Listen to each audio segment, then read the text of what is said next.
Hi friends, ഇന്ന് നമുക്ക് പാലക്കാടൻ സ്റ്റൈൽ പാവയ്ക്ക വറുത്തലിശ്ശേരി അഥവാ കൈപ്പയ്ക്ക തീയൽ എന്ന് പറയുന്ന ഒരു ഐറ്റം ഉണ്ടാക്കാം.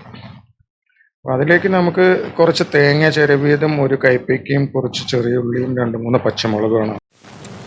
പാവയ്ക്ക നല്ല ഔഷധ ഗുണമുള്ള പച്ചക്കറി ഐറ്റത്തിൽ രാജാവാണെന്ന് അറിയാലോ അല്ലേ.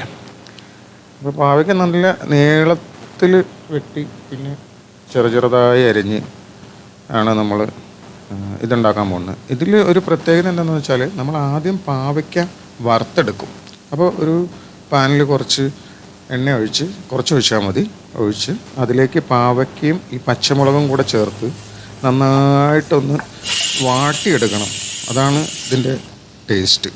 അപ്പോൾ ഇങ്ങനെ വാട്ടിയെടുത്ത് കഴിഞ്ഞാൽ നമുക്ക് കറി വയ്ക്കുമ്പോൾ കയ്പ്പ് അത്ര അനുഭവപ്പെടത്തില്ല, കയ്പ്പ് ഉണ്ടാവുകയില്ല. അത് കഴിഞ്ഞ് വീണ്ടും പാനടുപ്പത്ത് വെച്ച് എണ്ണ ഒഴിച്ച് തേങ്ങ വറുത്തെടുക്കാം. തേങ്ങ വറുത്തെടുത്ത് അരയ്ക്കുന്നതാണ് ഈ കറിയുടെ രുചിക്കൂട്ട്.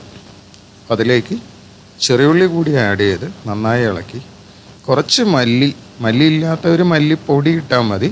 പിന്നെ കുറച്ച് കറിവേപ്പിലയും കൂടെ ചേർത്ത് നന്നായിട്ട് ഇളക്കുക. നന്നായിട്ട് ഒന്ന് വാടി വരട്ടെ. അത് കഴിഞ്ഞ് തേങ്ങ നന്നായിട്ടൊന്ന് വാടുമ്പം കുറച്ച് മുളക് പൊടി ചേർക്കുക അതിലേക്ക്.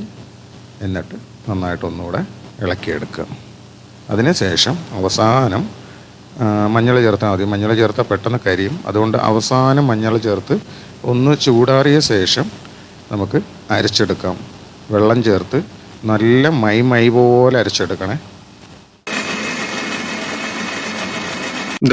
ഇതുപോലെ അരച്ചെടുക്കാം. അപ്പോൾ ഇനി ഒരു പാൻ അടുപ്പത്ത് വെച്ച് കുറച്ച് എണ്ണ ഒഴിച്ച് അതിലേക്ക് കടുകിട്ട് പൊട്ടിച്ച് അതിലേക്ക് 2-3 വറമുളക് പൊട്ടിച്ചിട്ട് കുറച്ച് കറിവേപ്പിലയും ചേർത്ത് നന്നായി ഇളക്കുക. അതിന് ശേഷം നമ്മൾ വറുത്ത് വെച്ചിരിക്കുന്ന പാവയ്ക്ക കൂടി ചേർത്ത് ഒന്ന് ഇളക്കുക.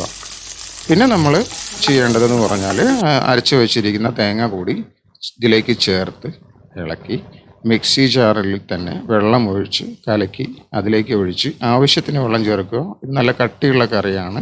അതിന് ശേഷമാണ് നമ്മൾ ഉപ്പിടുന്നത്. 1 സ്പൂൺ ഉപ്പ് ചേർത്ത് ഒന്ന് നന്നായി ഇളക്കി തിളപ്പിച്ചെടുത്ത് കഴിഞ്ഞാൽ നമ്മുടെ കറി ഇവിടെ റെഡിയായി. നല്ല ടേസ്റ്റാണ്. എല്ലാവരും ട്രൈ ചെയ്ത് നോക്കൂ. സബ്സ്ക്രൈബ് ചെയ്യാൻ മറക്കല്ലേട്ടോ.